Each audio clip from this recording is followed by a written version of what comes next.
పిల్లలు ప్రవర్తనను ప్రతిరోజు తల్లిదండ్రులకు తెలియజేస్తూ వారి యొక్క భవిష్యత్తు బాగుండాలని ప్రతిరోజు ఆరాటపడేటువంటి టీచర్స్ ఇక్కడ పనిచేస్తున్నందుకు టీచర్స్ ప్రత్యేకంగా కృతజ్ఞతలు తెలియజేస్తున్నాను సార్. అదేవిధంగా మీ పిల్లలు తరగతి గదిలో ఉపాధ్యాయుడు చెప్పేటువంటి పాఠాలను శ్రద్ధగా విని చక్కగా చదివి మంచి ప్రవర్తనతో మెలగవలసినటువంటి అవసరం ఎంతైనా ఉంది.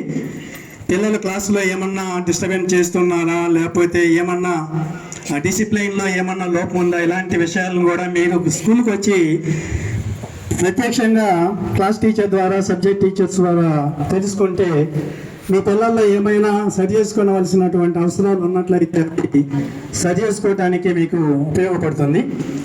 విద్యార్థులు క్రమం తప్పకుండా స్కూలుకు హాజరైనట్లయితే తప్పకుండా అటువంటి విద్యార్థులకు చదువు అనేది వస్తుంది.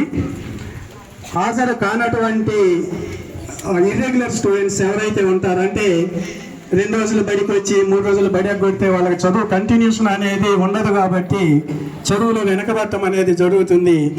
ఆ గ్యాప్ అనేది రాకుండా ఉండాలంటే ప్రతిరోజు కూడా స్టూడెంట్స్ అనేవాళ్ళు స్కూల్కి రెగ్యులర్గా రావాల్సినటువంటి అవసరం ఉంది. మా పాఠశాలలో చక్కటి ప్లే గ్రౌండ్ ఉంది సార్. ఏ పాఠశాలలో లేని విధంగా కంచిచర్ల మండలంలో ఇక్కడ మన పాఠశాలలో పెద్ద ఆట స్థలం ఉంది. అన్ని ఆటల్ని ఇక్కడ 2 డ్రిల్ మాస్టర్లు ఉన్నారు సార్, చక్కగా ఎక్స్పీరియన్స్ ఉన్నటువంటి టీచర్లు. వాళ్ళు ప్రతిరోజు కూడా అన్ని ఆటల్ని పిల్లలకి సాయంకాలము లాస్ట్ 2 పీరియడ్లో ఎక్కువగా వాళ్ళకి నేర్పుతూ ఉంటారు సార్. ఈ విధంగా వారి సాయంకాల సమయంలో పిల్లలకి చక్కటి పాటలు నేర్పిస్తూ యోగా, హెల్త్ ఎడ్యుకేషన్ మొదలైన అంశాలను బోధిస్తూ విద్యార్థులకు ఆరోగ్యం పట్ల శ్రద్ధగా ఉండే విధంగా తయారు చేస్తున్నారు.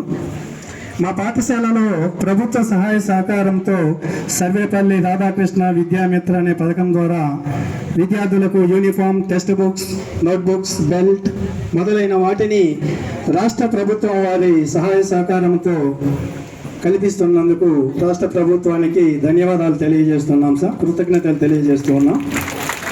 అదేవిధంగా తల్లికి వందన పథకం ద్వారా ప్రతి విద్యార్థికి 15,000 రూపాయలు అందించి వారు చక్కగా చదువుకునే అవకాశాన్ని కల్పించడం జరుగుతూ ఉంది సార్. ఈ విధంగా పాఠశాలలో మన ప్రభుత్వం అందించేటువంటి అన్ని ప్రభుత్వ కార్యక్రమాలను నిర్వహిస్తూ విద్యార్థులకి చక్కటి విద్యను అందిస్తూ మంచి క్రమశిక్షణను కలిగిస్తూ వారి భవిష్యత్తుకు బంగారు బాట కావాలని కోరుకుంటూ ఇంతటితో ముగిస్తున్నాను. Thank you sir.